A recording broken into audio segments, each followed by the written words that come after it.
The transport shuttle docked with orbital station Kepler-7 at exactly 0800 hours. Harin Kim pressed her face against the small window, watching the massive academy structure grow larger. The station looked like a giant ring spinning slowly in space, with ships coming and going like insects around a hive. Her stomach twisted with nervous excitement.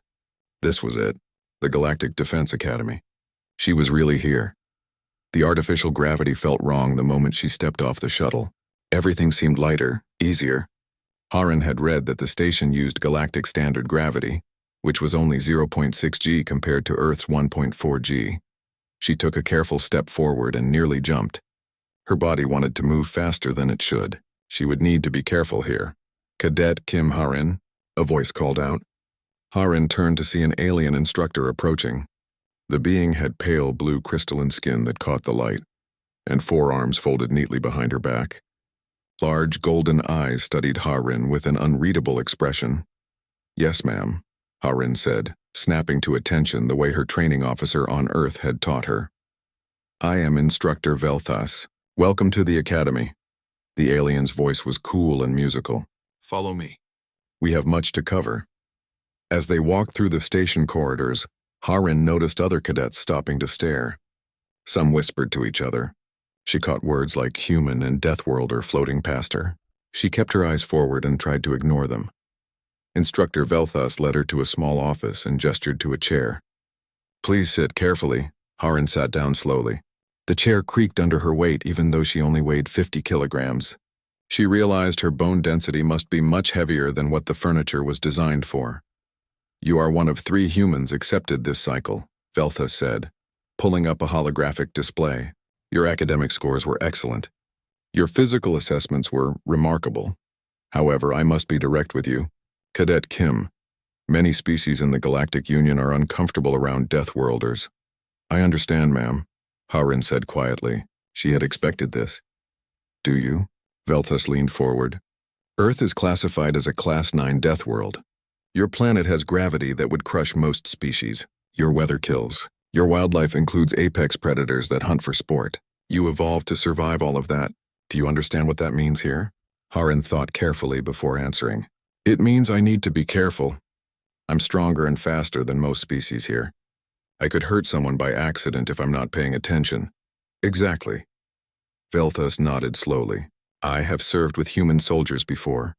I respect your species greatly. But others here have never met a human. They only know stories. Some of those stories paint your kind as violent and dangerous. You will need to prove them wrong." "I will, ma'am. I promise." Velthas stood and handed Harin a datapad. "Your room assignment and schedule. Your dorm mate is a plenary named Nira. She is from a low-gravity world with no predators. She has never met a human before. Please remember that what seems normal to you may terrify her." Harin took the datapad and left the office. Her room was on level 7 in the cadet quarters section. The halls were full of aliens of different shapes and sizes. Some had scales, others had fur or feathers. Some floated along using anti-gravity devices. None of them looked quite like anything she had seen in training videos back home. When she reached her assigned room, the door was already open. Inside, a small creature sat on one of the 2 beds. She looked almost like a rabbit with large ears and soft gray fur covering her body. Her eyes were huge and dark, taking up nearly half her face. "Hello," Harin said softly, trying not to startle her. "I'm Harin. Your new roommate." The creature Nira made a small squeaking sound. You're the human?" "Yes, is that okay?" Nira stared at her for a long moment, then nodded quickly. Yes, I'm sorry. I've just never seen one of your kind before." "You're very tall." Harin was only 165 centimeters, average for human females, but she supposed she must look huge to someone as small as Nira. "I'll try not to take up too much space," she said with a smile. Over the next few hours, Harin unpacked her things and tried to make conversation with Nira. The plenary was shy but kind. She asked careful questions about Earth, and Harin did her best to make her homeworld sound less terrifying than it probably was. That evening, all new cadets gathered in the main assembly hall for orientation. Harin sat near the back, not wanting to draw attention. She spotted 2 other humans across the room, one male, one female. They caught her eye and nodded. It was good to know she wasn't completely alone here. The orientation covered basic rules. safety procedures, and expectations. When the physical assessment schedule was announced, Harin felt everyone's eyes turn toward her section of the room. She kept her face neutral and stared straight ahead. After the assembly, she made her way to the mess hall. The food was strange. Lots of plants she didn't recognize and protein sources that definitely didn't come from Earth animals. She picked items that looked safe and found an empty table. "Mind if we join you?" a voice asked in Korean.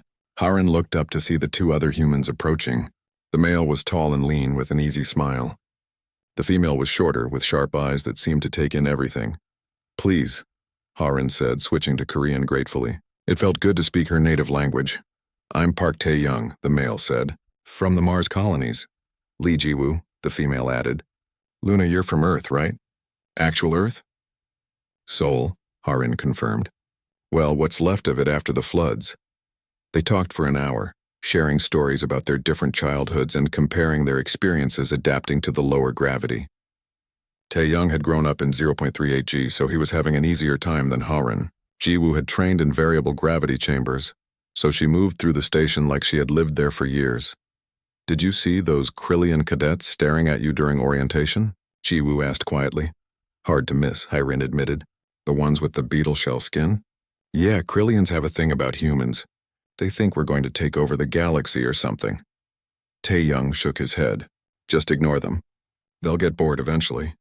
Harin hoped he was right, but something about the way those cadets had looked at her made her uneasy. It wasn't fear or curiosity. It was something harder, something that looked almost like hate. As she walked back to her room that night, Harin reminded herself why she was here. She wanted to serve. She wanted to prove that humans could be part of something bigger than themselves. She wanted to show that being from a death world didn't make someone a monster. She just hoped she would get the chance to prove it. The first week of training was harder than Harin expected, but not in the ways she had prepared for. The academic courses were challenging but manageable. She had always been good at math and tactical analysis. The physical training, though, required constant attention to every single movement she made. During combat simulations, Harin had to remind herself over and over to move slower, hit softer, and never use her full strength. When she sparred with a Threnian cadet named Kiv, she barely tapped his shoulder and still knocked him back 3 steps. His 6 eyes had widened in shock, and she had apologized immediately. Instructor Velthus watched everything but said nothing. Harin couldn't tell if the silence was approval or concern. The zero-gravity training was different. In the floating chambers, Harin's Earth-trained muscles gave her perfect control. She could push off walls with precision, change direction mid-flight, and catch floating objects that other cadets couldn't even track with their eyes. For the first time, she felt like maybe her Death World advantages could be useful without being dangerous. "You're really good at this," Nira said one evening as they studied together in their room. The little Plenary had slowly become less nervous around Harin. She still jumped sometimes when Harin moved too quickly, but they were becoming friends. "Thanks. 0G is fun. No gravity means I don't have to worry about accidentally breaking something." Harin smiled and turned back to her datapad. She was reviewing xenobiology notes for tomorrow's exam. A message notification popped up. It was from Tae-young. "Study group in the common room. Bring your brain." Harin looked at Nira. "Want to come? Some of us are studying together." Nira hesitated, then nodded.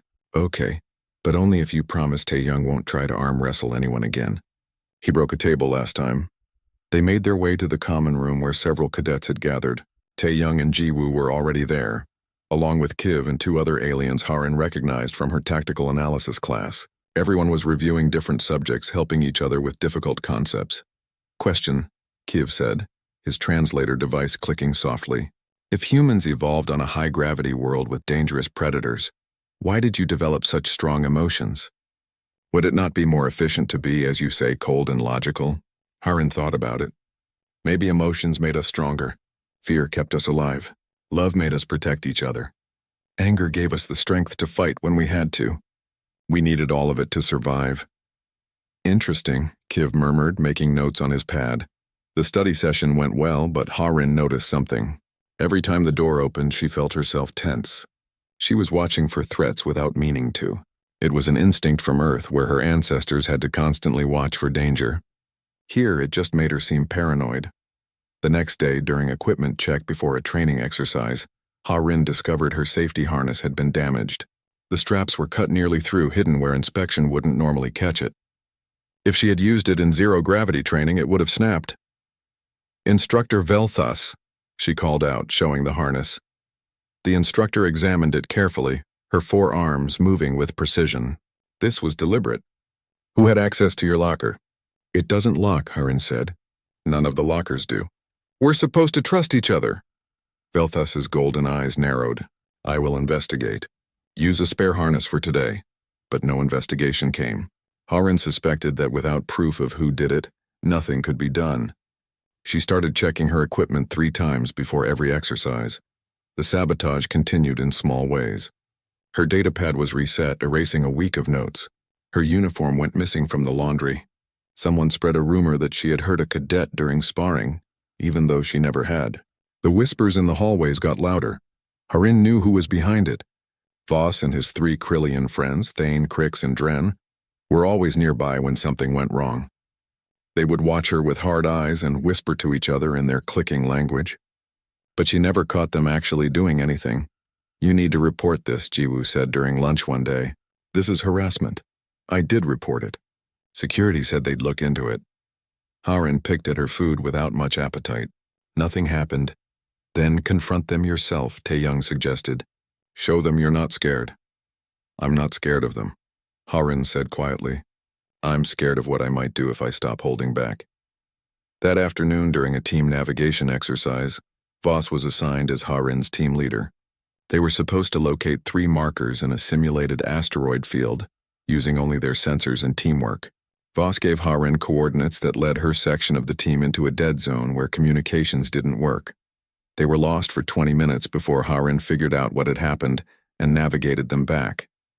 The team failed the exercise, and everyone blamed her for following bad coordinates. That evening, Ha-Rin had enough. She found Voss in the mess hall, sitting with his 3 friends. She walked up to their table, keeping her voice calm and steady. "Voss, we need to talk." The Krillian looked up at her. His exoskeleton was deep black with red markings, and his compound eyes reflected the light strangely. "About what, Deathworlder?" "About whatever problem you have with me. I've tried to be respectful. I've tried to be careful around everyone. I've reported the harassment to security, but it hasn't stopped. So I'm asking you directly. What do you want from me?" Voss stood up slowly. He was taller than Ha-Rin, with broad shoulders covered in natural armor plating. "I want you and your kind gone. Humans don't belong in the academy. You're violent, dangerous animals pretending to be civilized." "That's not true, isn't it?" Voss leaned closer. "Everyone knows what you're capable of. You could kill half the cadets in this room if you wanted to. You're a walking weapon, and we're supposed to just trust that you won't snap one day." Ha-Rin felt her heart pounding, but she kept her voice level. "I've never hurt anyone here. I never would." "Because you're afraid," Voss said with a clicking laugh. His friends joined in. "You know, if you showed your true nature, everyone would see what you really are. How about this, Deathworlder? Meet me in the combat arena tomorrow. Fair fight.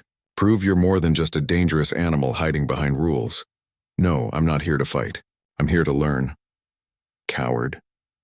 Voss sat back down and turned away from her. Ha-Rin walked away, feeling dozens of eyes on her back. She heard the whispers starting immediately. The human was afraid. The Deathworlder wouldn't fight. Maybe she wasn't so dangerous after all. Tae-young caught up with her in the hallway. "You should have accepted. He's just a bully. If I fight him in the arena, I'll hurt him, even if I hold back. And then everyone will say they were right about humans being violent." Ha-Rin shook her head. "I can't win that way. So you're just going to let him keep doing this?" "I don't know," Ha-Rin admitted. "I just know that fighting isn't the answer." That night, Ha-Rin lay in her bunk and stared at the ceiling. Nira was already asleep, making soft breathing sounds. The station hummed quietly around them. Ha-Rin thought about home, about Earth, about why she had come here in the first place. She had wanted to prove that humans could be trusted, that they could work alongside other species peacefully. But how could she prove that when someone was determined to see her as a monster, no matter what she did? A few days later, during free time, Ha-Rin went to the recreation area and found Nira sitting alone on a bench. Her roommate was crying, her soft fur wet with tears. "Nira, what happened?" Those Krillians," Nira whispered. They cornered me after class. They said terrible things. They said if I kept being your friend, they would hurt me. They said you would probably hurt me eventually anyway because that's what Deathworlders do. Harin felt something cold and hard settle in her chest. Did they touch you? No, they just talked. But Harin, I was so scared. I know you would never hurt me, but they made it sound so real and It's okay. Harin sat down and carefully put an arm around Nira's small shoulders. I'll report this. They threatened you. That's different from the other stuff. She filed a formal complaint with Academy Security that same hour. 2 days later, she received a response. The Krillian cadets had been given official warnings. Nothing more. Harin realized then that no one was going to protect her. No one was going to stop this. The Academy staff either couldn't or wouldn't deal with Voss and his friends. She was on her own. She just hoped that would be enough. 3 weeks into the semester, Harin had fallen into a routine. Wake up, check her equipment for sabotage, attend classes, train carefully, and try to ignore the whispers. She was tired of being careful all the time, but she kept going. Giving up wasn't in her nature. Advanced combat training was scheduled for Thursday afternoon. The class took place in the Academy's zero-gravity simulation deck, a massive chamber where cadets practiced close-quarters combat without the limitation of gravity. Harin actually looked forward to these sessions. In zero-G, everyone was equally awkward at first, which meant she didn't stand out as much. Instructor Velthus demonstrated a new grappling technique, her 4 arms moving in a complex pattern that looked like a dance. Remember, in zero gravity, momentum is everything. Every action creates an equal reaction. Control your movement. Control the fight. The cadets paired off to practice. Harin worked with a tall, thin alien named Rax who came from a water world. He was clumsy in zero-G, and she helped him understand how to push off surfaces more effectively. He seemed grateful, not afraid of her, which was nice for a change. After an hour of drills, Instructor Velthus called for a break. 15 minutes. Return your equipment to the storage room and hydrate. We will continue with advanced techniques when you return. Harin unstrapped her training harness and headed to the equipment room. It was a smaller chamber attached to the main deck, filled with racks of harnesses, helmets, and safety gear. A few other cadets were already there, returning their equipment and grabbing water bottles. She hung up her harness and was reaching for a water bottle when she heard the door slide shut behind her. The sound was wrong. It was the heavy thunk of a lock engaging. Harin turned around. 4 Krillian cadets stood between her and the door, Voss, Thane, Crix, and Dren. They had planned this carefully, waiting until she was alone, until the instructors were busy with other students. Hello, Deathworlder, Voss said. His voice had a clicking quality that made her skin crawl. Time for your real education. Harin's heart started pounding, but she kept her voice steady. The instructor will notice the door is locked. Not for a few minutes, long enough. Thane held up a small device, a personal recording unit. We're going to teach you a lesson, and we're going to share it with everyone.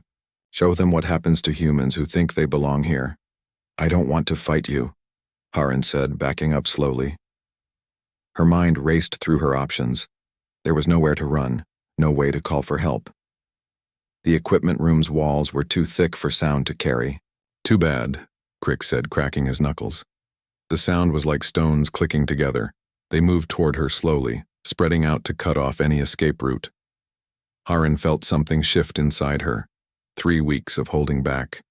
3 weeks of being careful, being gentle, being afraid of her own strength. 3 weeks of taking their abuse and trying to be what everyone wanted her to be. Enough. Last chance, she said quietly. Walk away now. Voss laughed. Or what? You'll hurt us? Go ahead and try, Deathworlder. Show everyone what you really are. Thane lunged first. He was fast for a Krillian, his armored limbs cutting through the air toward her face. But Harin had grown up in 1.4G. Her reflexes were sharpened by a childhood of Earth's crushing gravity. To her, Thane moved in slow motion. She sidestepped, not the careful, controlled movement she used in training, but the natural flowing dodge of someone who had practiced martial arts since age 6. Her hand snapped out and caught his wrist mid-strike. She could feel the hard exoskeleton under her fingers. For 3 weeks, she had been holding back. Not anymore. Harin twisted, using Thane's own momentum against him. On Earth, this move would have been a simple throw. Here, in 0.6 G, with her full strength behind it, it was devastating. Thane flew across the room and hit the wall with a crack that echoed in the small space. His exoskeleton split. He crumpled to the floor and didn't move. 2 seconds gone. Crix and Dren rushed her from both sides, trying to overwhelm her with numbers. They were working together, coordinated. It didn't matter. Harin dropped low, lower, than a Krillian could easily follow, her Earth-trained legs handling the crouch effortlessly. She swept Crix's legs out from under him. In normal gravity, he might have caught himself. In 0.6 G, he had no chance. He went down hard. As Crix fell, Harin pushed off the ground. The movement would have been a small hop on Earth. Here, she launched upward with explosive force. Her fist caught Dren under his thorax armor, in the soft joint where his body segments connected. She felt something crack under her knuckles. Dren made a wheezing sound and collapsed, his breathing mechanism damaged. Crix was trying to get up, but his leg was bent at an angle that legs shouldn't bend. He screamed in pain. 5 seconds total. Voss stood frozen, his compound eyes wide with shock. Harin could see him reaching for his emergency beacon, the device all cadets carried for safety. His hand was shaking.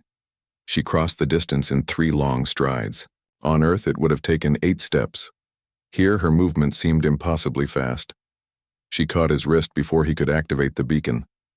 For a moment, she thought about how easy it would be. 1 squeeze and his wrist would shatter.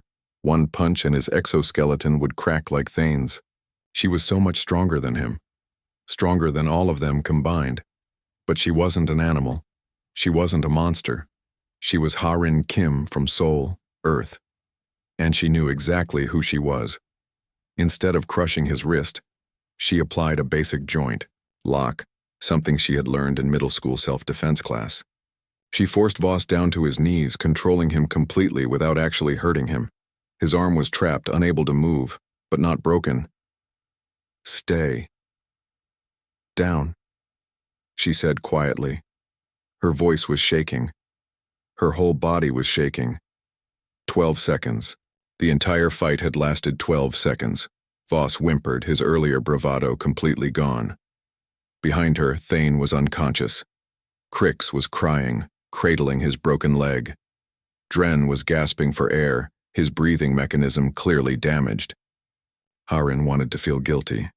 Part of her did feel guilty, but another part, the part that had been holding back for 3 weeks, the part that had endured their harassment and sabotage and threats, that part felt nothing but tired relief. The door exploded open. Instructor Velthas stood in the doorway, her forearms spread wide, her golden eyes taking in the scene instantly. Behind her, Harin could see other cadets gathering, staring in shock. "Release him, Cadet Kim," Velthas said calmly. Harin let go of Voss's arm. He scrambled away from her, joining his injured friends. All 4 Krillians looked at her with fear now. Real fear. "Medical team to Equipment Room 7 immediately." Velthas spoke into her communicator. 4 cadets injured. Critical status on 2. She turned to Harin. "You. With me. Now." Harin followed the instructor out of the room. The crowd of cadets parted like water, everyone pressing themselves against the walls to stay away from her. She saw Tae-young and Ji-woo in the crowd. Tae-young looked worried. Ji-woo looked angry. She saw Nira, her small roommate, with tears running down her furry face. Harin couldn't tell if they were tears of fear or relief. As they walked through the corridors, Harin realized that everything had changed. She had tried so hard to prove that humans could be trusted, that Deathworlders weren't dangerous, that she could control herself. And in 12 seconds, she had destroyed it all.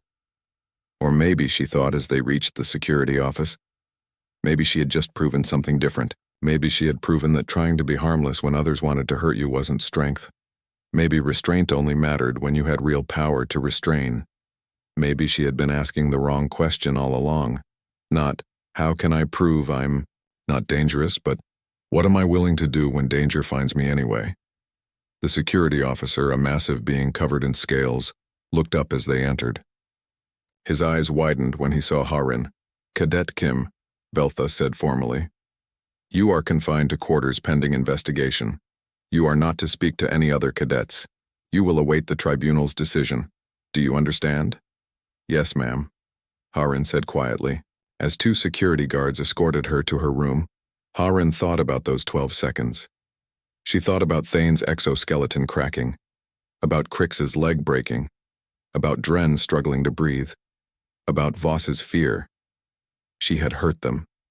She had meant to hurt them. And the scariest part was that she could have hurt them so much worse. The galaxy was about to decide whether that made her a monster or not. Harin wasn't sure which answer she wanted them to find. Harin sat in her room for 2 days. Nira had been moved to different quarters. The small Plenari had been too frightened to stay with her anymore.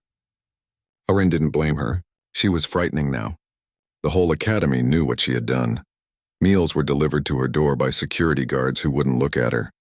She could access the academy network, but most of her permissions were blocked. She couldn't attend classes or send messages. All she could do was read the news feeds and watch as her life fell apart.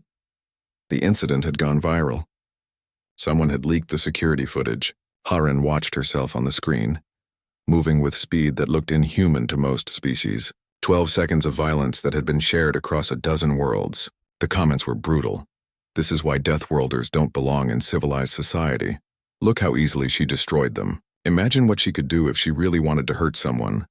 Ban all humans from the academy before someone gets killed." But there were other comments too, quieter ones buried under the outrage. Did anyone notice the door was locked from the outside? 4 against 1. Who jumped who exactly? She could have killed them. She didn't. The medical reports came through official channels. Thane had a cracked exoskeleton and a concussion, but would recover fully. Crix had a fractured leg and dislocated shoulder.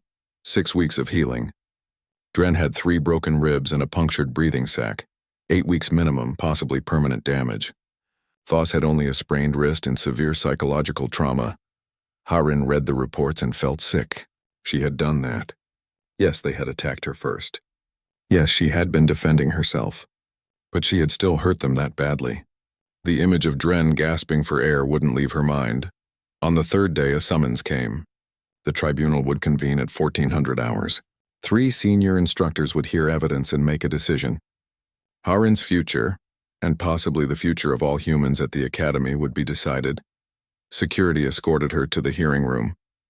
It was a formal space with high ceilings and harsh lighting. 3 instructors sat at a raised platform. Velthas was in the center. To her left was a massive armored being that Harin recognized as Combat Master Throck.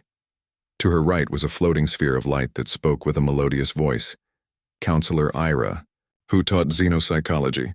"Cadet Harin Kim," Velthas began. "You are here because you injured 4 fellow cadets during an altercation. This tribunal will determine if your actions were justified self-defense or an unprovoked attack. Do you understand the charges?" "Yes, ma'am. The Krillian Empire has filed a formal complaint. They demand your expulsion and criminal charges. Before we examine evidence, do you have a statement?" Harin stood straight, hands behind her back. Her mother had taught her to face difficulty with dignity. "I defended myself against 4 attackers. I didn't want to fight. I tried to warn them. But when they attacked, I did what I had to do to survive. I'm sorry they were hurt, but I'm not sorry I defended myself." Counselor Ira pulsed with soft light. "You showed considerable physical prowess. Were you aware of how badly you could hurt them?"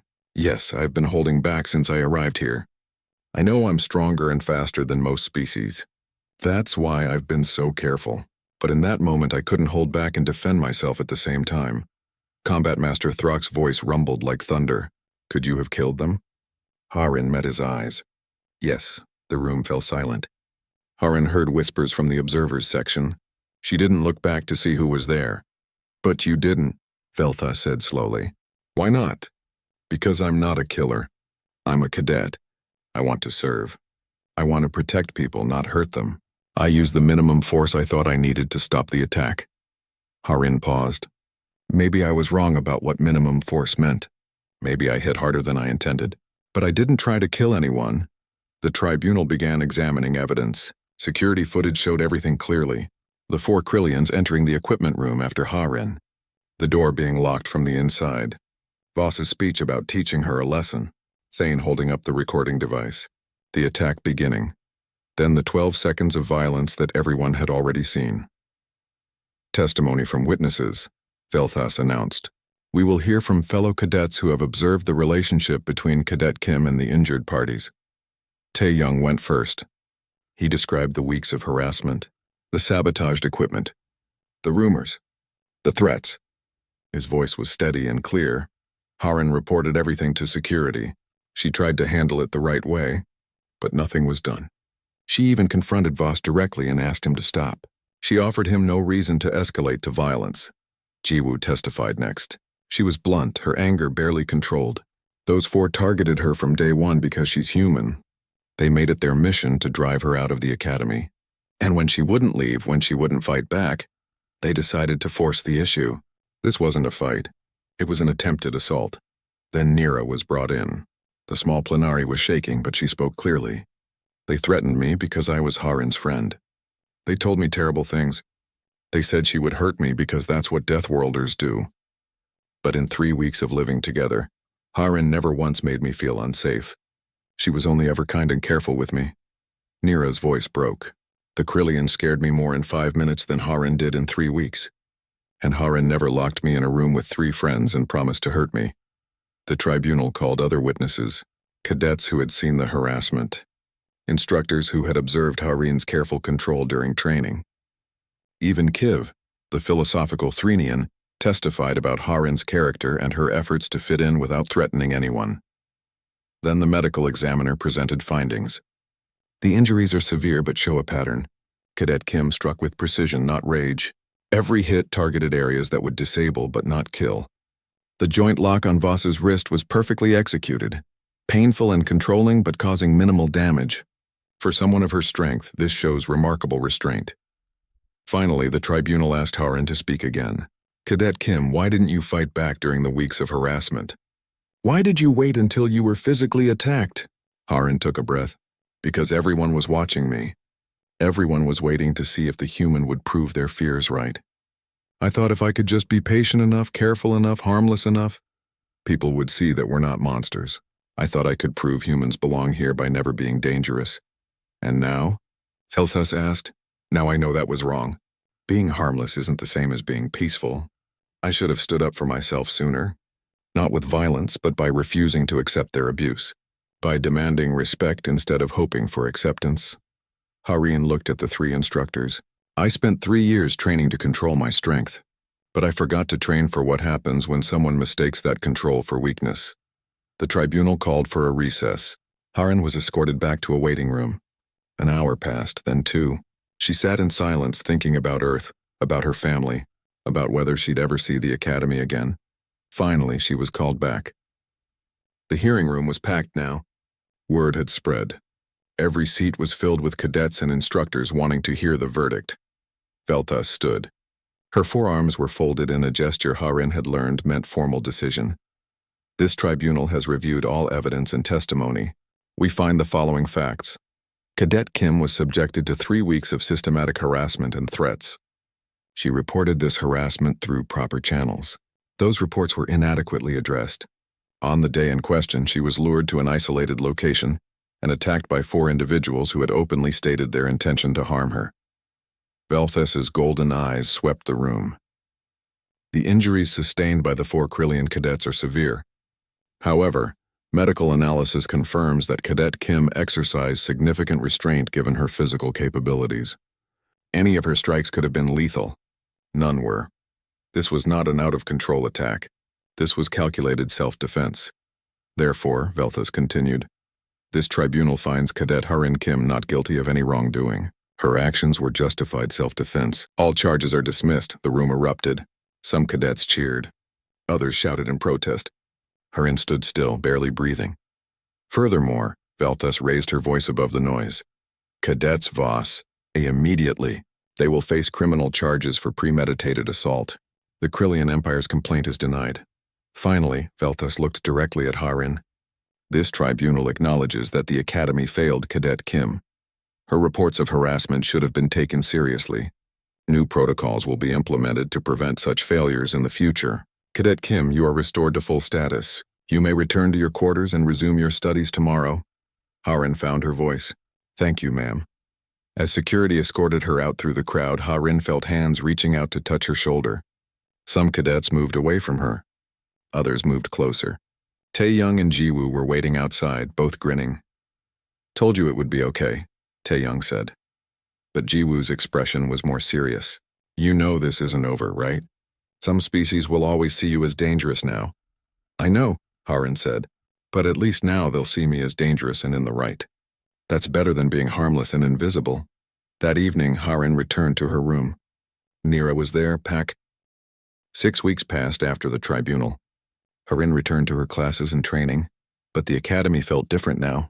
Some cadets avoided her completely, moving to the other side of hallways when she approached. Others watched her with a new kind of respect, cautious but genuine.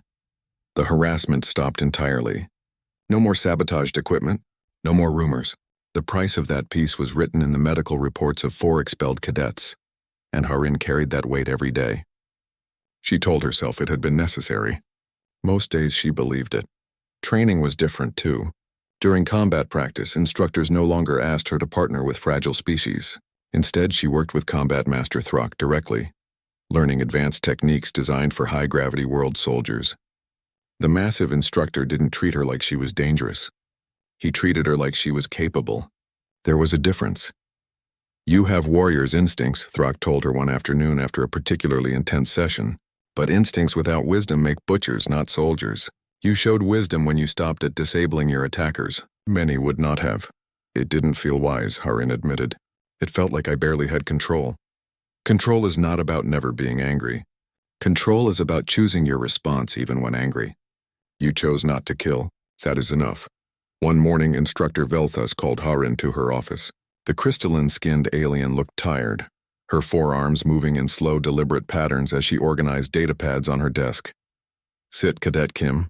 Harin sat carefully. The furniture still creaked under her Earth-standard weight. The Academy Board has made a decision, Velthus said. Your case highlighted serious deficiencies in how we handle species integration. We have cadets from 14 Deathworld species, and we've been treating them all as potential problems rather than assets. This must change. What kind of change, ma'am? A new program. Deathworld Integration Studies. We want you to help develop it. Harin blinked. Me? I'm just a first-year cadet. I barely know what I'm doing myself. That makes you perfect, Velthus said with what might have been a smile. We don't need experts who think they know everything. We need people who understand both sides. You know what it's like to be from a harsh world, but you also know what it's like to try to fit into a society that fears you. That perspective is valuable. What would I have to do? Work with a team to create training protocols. Help develop guidelines for mixed species combat training. Advise instructors on cultural sensitivity. Eventually mentor incoming Deathworld cadets so they don't have to learn these lessons the way you did. Velthus paused. This would be in addition to your regular studies. It would be difficult, but I believe you can handle it. Harin thought about the 4 Krillian cadets in the infirmary. She thought about all the weeks of harassment she had endured. She thought about Nira crying because someone had threatened her. She thought about how alone she had felt. If I do this, can we make rules that actually protect people? Rules that stop harassment before it becomes violence? That is exactly what we need you for. The old rules were written by people who never experienced what you experienced. Help us write better ones, then yes, ma'am. I'll do it. The work was challenging. Harin joined a committee of instructors, counselors, and senior cadets from various Deathworld species. They met twice a week to discuss problems and solutions. Some debates got heated. Different Deathworld cultures had different ideas about strength, honor, and violence. But slowly, they made progress. New harassment reporting procedures with actual consequences. Mandatory cultural sensitivity training for all cadets. Physical training groups organized by capability rather than species. Safe spaces where cadets could practice full-strength combat without fear of seriously injuring each other. Harin's academic team for the semester tactical project was diverse. Herself, Tae-young, Ji-woo, Nira, Kiv, and 2 new additions, a tough Rendari female named Kel, and a nervous Plexian male named Bo. Kel came from a death world almost as harsh as Earth. Bo came from an ocean world where violence was almost unknown. Interesting team, Tae-young observed during their first meeting. We've got 3 Deathworlders and 3 pacifists. Then we balance each other, Harin said. Bo, what's your specialty? Bo's voice was soft and slightly musical. Strategic analysis. I can run complex probability scenarios in my head. I'm just not good at the physical stuff, that's okay. Tae-young and I can handle physical scenarios. You focus on tactics. Nira, what about you? Sensors and communications, Nira said, her confidence growing. I can track multiple signal sources simultaneously. It's a plenary thing, our ears aren't just for hearing. Over the weeks, the team learned to work together. Bo would calculate optimal strategies. Nira would provide real-time intelligence. Kiv would offer philosophical insights that sometimes prove surprisingly practical. And the 3 humans plus Kel would execute the physical aspects of their plans.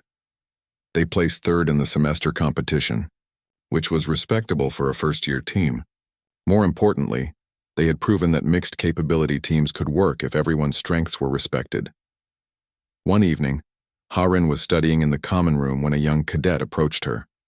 He was Krillian, his exoskeleton marked with the blue patterns of a different clan than Voss's. He looked nervous. Excuse me, are you Cadet Kim? Harin looked up, immediately tense. Yes, I'm Dax, I'm new this semester. I wanted to. He hesitated. My brother was Crix, he was one of the cadets you fought. Harin stood slowly. I'm sorry about what happened to him. Don't be. He told me everything when I visited him in the hospital. He admitted they planned to attack you. He said, Dax looked down. He said you could have killed them all easily, but you didn't. That you showed mercy even when they showed you none. He's been expelled, but he wanted me to give you something. Dax held out a small data chip. It's an apology. He recorded it before he left. He said he doesn't expect you to forgive him.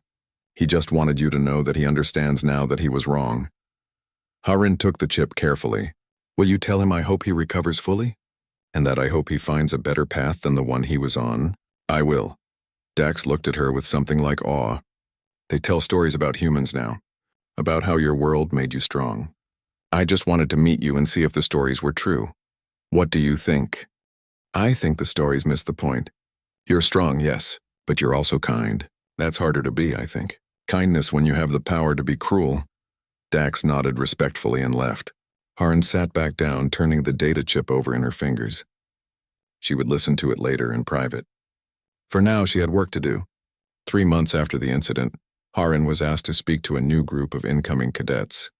The auditorium was full of young beings from dozens of worlds, all nervous and excited for their first day at the academy. Harin stood at the podium, looking out at faces that represented so many different kinds of life. Some she recognized, humans, Krillians, Plenari. Others were completely new to her. My name is Cadet Harin Kim, she began. I'm from Earth, which the Galactic Union classifies as a Class 9 death world. When I first arrived here, I tried to hide what that meant. I tried to be smaller, weaker, less threatening than I actually am. I thought that was what people needed from me. She paused, choosing her words carefully. I was wrong. What people needed was honesty. Yes, I'm from a harsh world. Yes, my planet tried to kill my ancestors every day they were alive. We evolved to be survivors, strong, fast, resilient. But Earth didn't just make us strong. It taught us to value life because we knew how easily it could be lost. It taught us to work together because alone we would die. It taught us that the strongest person isn't the one who can hurt others, but the one who can choose not to. Some cadets were nodding. Others looked skeptical. Harin understood both reactions. Every species here has strengths. Some of you can calculate complex math in your heads. Some can see across the electromagnetic spectrum. Some can survive in environments that would kill me in seconds. We're not here to compete over who's better. We're here to learn how to protect a galaxy big enough for all of us. A Krillian in the front row raised his hand. Not Dax, someone younger. But how do we trust each other? How do we know the strong won't hurt the weak? Harin smiled sadly. You can't know for certain. Trust is always a risk. But I can tell you this. I've been at this academy for 4 months now. I've made friends with species that evolved on paradise worlds with no predators. I've worked with teams where I'm the most physically powerful by a huge margin. And every single day I wake up and choose to be careful with that power. I choose to be someone my friends can trust. But you did hurt those cadets, another voice called out. Harin recognized the species, a peaceful Thranian like Kiv. Yes, I did. When I was attacked by 4 people who had been harassing me for weeks, I defended myself. I hurt them to stop them from hurting me. I'm not proud of it, but I don't regret it either. Sometimes the choice isn't between violence and peace. Sometimes it's between defending yourself and being a victim. Harin met the Threnian's eyes. What I'm proud of is that I showed restraint. I could have done much worse. I chose not to. She looked around the auditorium. That's what I want you to understand. Strength without control is just destruction. But control without strength means you can't protect yourself or others when it matters. We need both. And that's true whether you come from a death world or a paradise world. The session ended with questions. Cadets asked about dealing with prejudice, about managing cultural differences, about how to build trust across species lines. Harin answered as honestly as she could, admitting when she didn't have all the answers. Afterward, Taeyoung, Jiwoo, and Nira met her outside the auditorium. That was good, Jiwoo said. You didn't sugarcoat anything. Should I have? No, they need the truth. Taeyoung grinned. Besides, you're kind of famous now. The Deathworlder who sent 4 to the Infirmary in 12 seconds. They're writing songs about you in the Mars colonies. That's horrifying. That's humanity, Jiwoo laughed. We turn everything into legends. Nira touched Harin's arm gently. You said something important in there, about choosing to be trustworthy every day. That's what I see when I look at you, not the scary part. The choosing part. That night, Harin video called her family on Earth. Her mother answered, her face filling the screen with a smile that made Harin's chest ache with homesickness. Rina, we saw the news. Are you okay? I'm okay, Mom. Better than okay, actually. I'm figuring things out. Her mother studied her face. You look different, stronger, not physically in your eyes. I feel different. I spent so long trying to be what I thought everyone needed me to be. But I think I'm learning to just be myself. Complicated, dangerous, careful, kind, all of it together. That's all we ever wanted for you, her mother said softly. To be wholly yourself. The galaxy is lucky to have you, Harin. After the call ended, Harin sat in her room while Nira slept quietly nearby. She thought about the journey from Sol to this orbital station. About the frightened girl who had tried so hard to seem harmless. About the fight that had changed everything. She thought about the future. More training, more challenges, eventually graduation and service somewhere in the vast Galactic Union. She would face prejudice again. Some species would always fear Deathworlders. Some would never trust humans. But that was okay. She wasn't here to make everyone comfortable. She was here to prove that strength and gentleness could coexist, that someone could be dangerous and still choose peace, that the girl from the death world could protect the fragile things without breaking them. Harin looked at her reflection in the dark window. Behind her own face, she could see stars, billions of them, representing billions of lives on thousands of worlds. The galaxy was vast and strange and full of beings so different from each other that understanding seemed impossible. But understanding was worth working toward. Trust was worth building. Peace was worth choosing again and again every day. She was Harin Kim, human Deathworlder Cadet. She was strong enough to hurt and wise enough not to. She was still learning, still growing, still figuring out how to be herself in a galaxy that sometimes feared what she represented. But she was here. She belonged. And she would spend every day proving that Deathworlders could be trusted, not because they were harmless, but because they chose to be. The stars outside her window seemed to shine a little brighter. The galaxy was vast, and it had room for her too.